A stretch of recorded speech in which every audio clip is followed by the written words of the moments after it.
Hey guys, Corby here. Thanks for tuning in. Wanted to continue on with my Guns for Newbies series, introducing some simple concepts to people that are either brand new to guns or just have very little experience with guns. Maybe you've got experience with shotgun and rifle, but you don't have any experience with a handgun. So today I want to talk about properly gripping a pistol and also properly racking the slide. I teach a lot of new shooters and also shoot with people that are familiar with shooting rifles and shotguns but not pistols. And so I see some things pretty commonly, pretty typically in new shooters or people that aren't familiar with pistols. I just want to take a few minutes to address those things today. So one of the things that I want to address is properly gripping a pistol. And so if you put a pistol in the hands of multiple people, you're going to see multiple ways that they grip it unless they've been taught a good way or a proper way. So, you know, some people, and I understand some people are afraid of guns. Guns are dangerous. They're inherently dangerous. So if you put a pistol in their hands, let me exercise gun safety. So that's clear. But you put a pistol in their hands and they're afraid of it, and they, you know, just barely grip it or treat it like, you know, it's fragile or that it's, you know, very dangerous to just hold. I understand it can be scary, but actually this is more dangerous than properly gripping it. I like for people to get real familiar with a pistol and what to do and what not to do. So first of all, you know, I teach them, number one, treat it like it's loaded, okay? Assume that that gun is loaded. Don't point it at anything you don't want to shoot. So keep the muzzle, the end of the barrel pointed in a safe direction, whether that's down or down range, away from people, and keep your finger off the trigger. Not enough to just keep your finger off the trigger and keep it in the trigger guard, but to keep it completely out of the trigger guard, because you could be gripping a pistol with your finger separated from the trigger, but if something happens and your finger comes in contact with that trigger, that could end up very bad. So I teach them those three things, but then I want them to get a good grip on the pistol. So I want them to hold that pistol.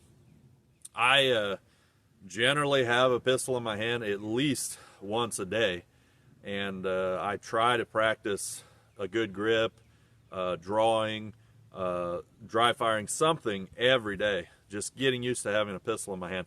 I didn't shoot pistols growing up, very little. My dad let me shoot his .357 Magnum, some when I was young, but not a lot. And I really didn't start shooting pistols until I was about 25 years old. After I started, I was hooked, but still yet, because of budget and time, I still didn't shoot that much. So I've started shooting a lot more in the last few years and become a whole lot more familiar with them. You know, I like to see people get familiar with their pistol or with a gun that they're going to grip, because it's much safer to get a good grip on it and to hold it and know where you're pointing it, know how you're controlling it, than to, you know, hold it like this or whatever. That can be dangerous. So getting a good grip, I'm going to silence my phone here. Give me just a minute. Getting a good grip starts with, and everybody has different hand sizes, there's different pistol sizes. This is kind of what would be called a subcompact. So just about right for my hand. Almost on the verge of being, you know, small, because my pinky overextends the grip there a little bit, but I can shoot this pistol very well. It fits very well. So you want to take this web between your thumb and your index finger, or your pointer finger, I'm sorry, and get it tight up against what we call the beaver tail of the grip, okay? You want it tight up in there. And then you want to keep your finger out of the trigger guard unless you're ready to fire, but you want your middle finger to be tight up against the bottom of the trigger guard, okay? This one has a little bit of a rise or a cutout in the bottom of the trigger guard, and I want my middle finger to be tight up against that. Then, depending on the size of the gun, I pretty well wrap my hand completely around that grip. Some of them, you're gonna more, I'm gonna put this down for a second.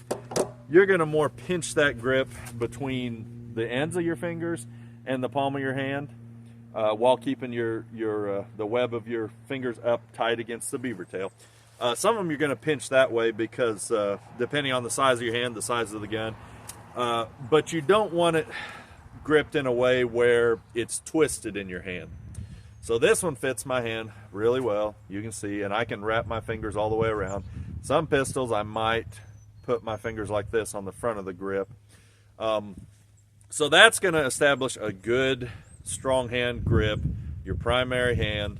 I'm right-handed, so when I'm shooting right-handed, that's how I'm going to grip it with my right hand.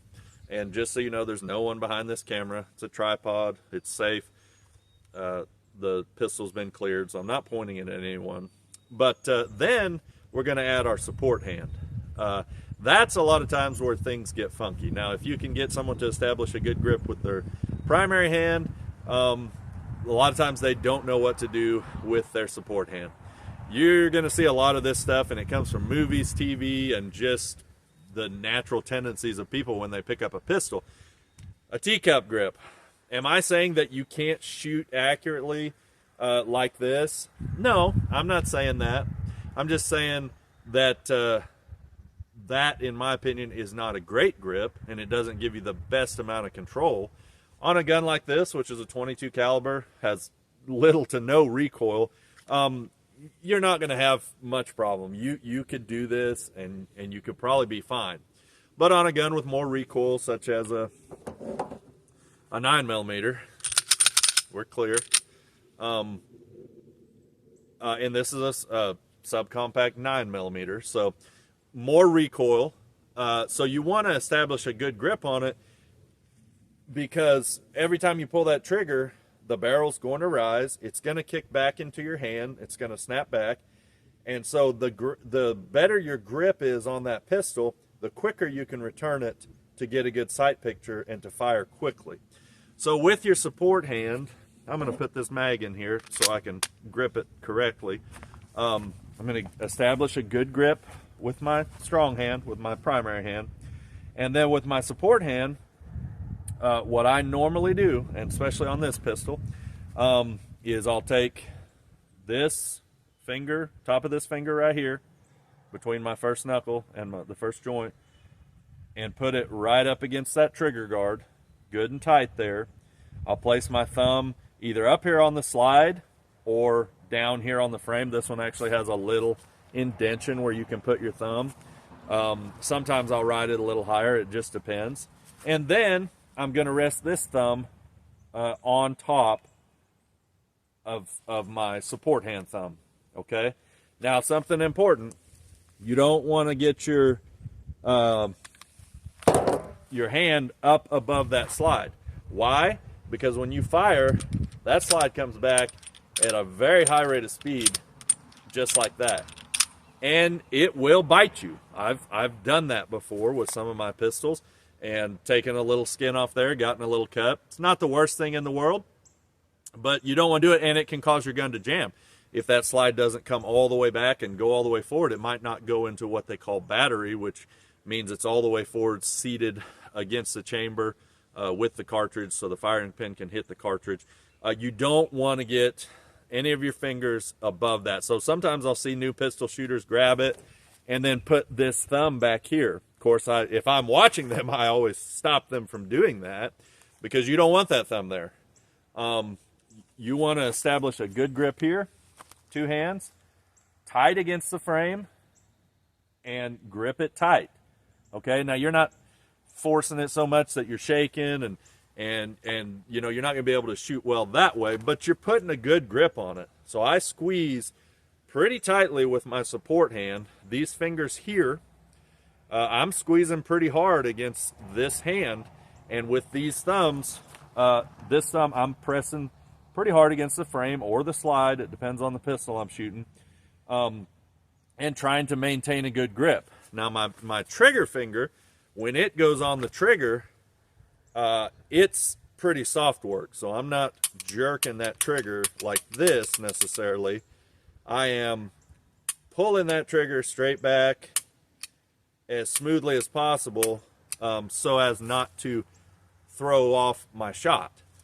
So primary hand tied up against the beaver tail, up against the grip, finger tied up against the trigger guard, trigger finger out of the trigger guard unless you're ready to fire, support hand tied up against the trigger guard again. I do see some people with their finger on the front of the trigger guard.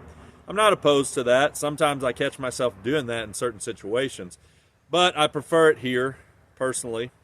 And then thumbs tied against the, and I like to ride high on the grip. So again, you don't want to get it above that slide, but I get it right up there to where that, I'll see if you can see this, to where that slide is literally kind of pushing my thumb out of the way right here and riding right on it. So that's how you're going to establish a good grip, okay? So if I was to hand you a pistol, I would want you to exercise safety, point it in the right direction, keep your finger out of the trigger guard, treat it like it's loaded. But I want you to be confident when you grab it, okay? I don't want you to, hold it like this. I want you to grab it, and I want you to keep in control of it. So you know where that's pointing. And when you're ready to shoot, you know where it's pointing and where you're going to shoot. Okay, so the second thing I want to address is something that I see a lot. And this is in kids. I teach a lot of kids, ladies who are new to shooting, and guys who maybe aren't new to shooting, maybe are, but I'll see people do this a lot. And so when you're ready to make your pistol ready to fire, you've got your magazine. This is loaded right here, and I've got an empty chamber in here for now, but I would take my magazine, slam it up in there, and then I would grab the slide, okay? You could grab here. I sometimes grab my red dot. Sometimes I'll grab the front of the slide, okay? Right now I'm just going to grab the whole slide. You can see that, or you could actually do this too, overhand. But what I want to focus on is this. So I'll see people, slowly pull that slide back, and which I'm at, my left arm's weak. It still hasn't fully healed from breaking, so I'm going to turn it over like this. But slowly pull that slide back and then ride it forward with that hand. Don't want to do that, okay? You don't want to do that, and I'll tell you why. Let's see if I chambered around. So I chambered around that way. But what I see happen a lot of times is if you ride that slide forward, and I actually see people do this with rifles too, like my little 22 rifle. They'll pull that bolt back and then ride it forward.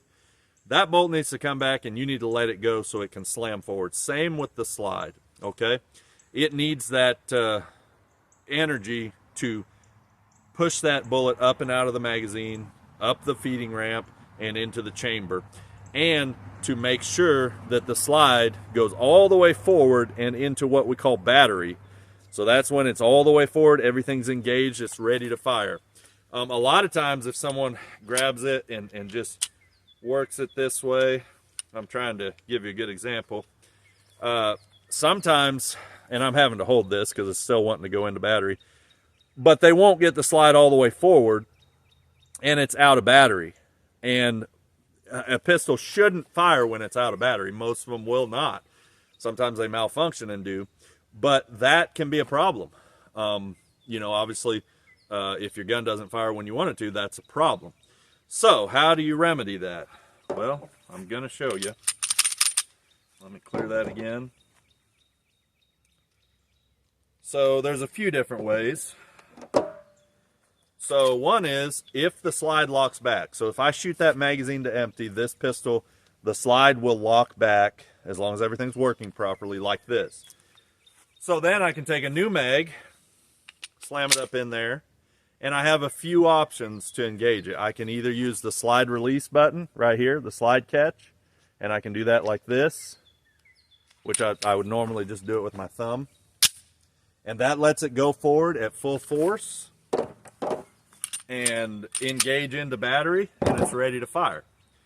The other way, and the way that I do it a lot of times, is if I fired an empty magazine and it locks back, I'll slam that mag up in there and just barely pull that slide back and let it go. I'm not riding it forward, I'm just letting it go.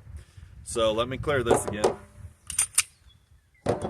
So there's a couple of options. If your slide's locked back, you can use the slide release. If it's not, then you can put your hand firmly on that slide, and with your strong hand, you've got a good grip, your finger's off the trigger, it's pointed in a safe direction, not pointed at your foot, not pointed at anybody else. You can hold and you can push with this hand while pulling the slide back and then letting it slam forward. So we can see that I chambered around. Okay, I'm gonna grab it. But what I teach people is to not ride the slide forward. It's a hard habit to break people of, because it'll usually take a few times of me telling them. Even on this little pistol right here, which this slide is super easy to work. The easiest one that I have for sure. But they want to pull it back and ride it forward. And then a lot of times it doesn't go into battery. Okay, that's a little bit out of battery right there. You can see it's sticking back a little bit. So that's where you want it to be. And the way to get it there is to just pull that slide back and let it go. So just like this. I'll stand over here. Just like that. So that's something that is very common that I see in new shooters that are new to pistols, and it can cause you problems. I'll see if I can recreate this situation. Okay, so I don't know if this is going to fire right here because it may be out of battery, but I rode that slide forward. Let's see. Okay, well, it was far enough, and it reciprocated enough to go back into battery. But I do see it sometimes where it will not go into battery, and then you pull the trigger and it clicks, nothing happens, or it doesn't click actually, but that a lot of times happens from riding the slide forward. That can also happen when you're reholstering your gun. So I like to, when I'm holstering, which I don't have a mag, this one's not loaded right now, but when I'm holstering, a lot of times I'll put my thumb on the back of the slide to hold it forward, just to make sure it goes all the way in to the holster and doesn't, the pressure of the holster on the slide and me pushing against the grip, sometimes it'll push that slide back, and that could cause it to be out of battery. Now, normally, since there's pressure on it, when you draw, that slide's going to go forward. It's going to be okay. But that's just something that I kind of make a practice of when I'm reholstering. So, not riding the slide forward. That's what I want you to take out of this. So I don't want to see this, you know, and they're looking and, you know, riding that forward. I want to see this, or this, or this. That's what I want to see. So that's just some tips for you, and that's for newbies and people that shoot regularly. Maybe you've shot pistols for a while, but you still ride the slide forward and you don't realize it. So in that case, have someone watch you, video yourself, see how you are working the slide. Sometimes when I'm watching my videos, I notice that I do things that I didn't realize I was doing. So thank you for tuning in. Be sure to like, comment, subscribe, share, send me a message, whatever. But I hope these are helpful. I hope to continue doing some. And it's been a lot of fun today. If you take anything away from it, don't ride that slide.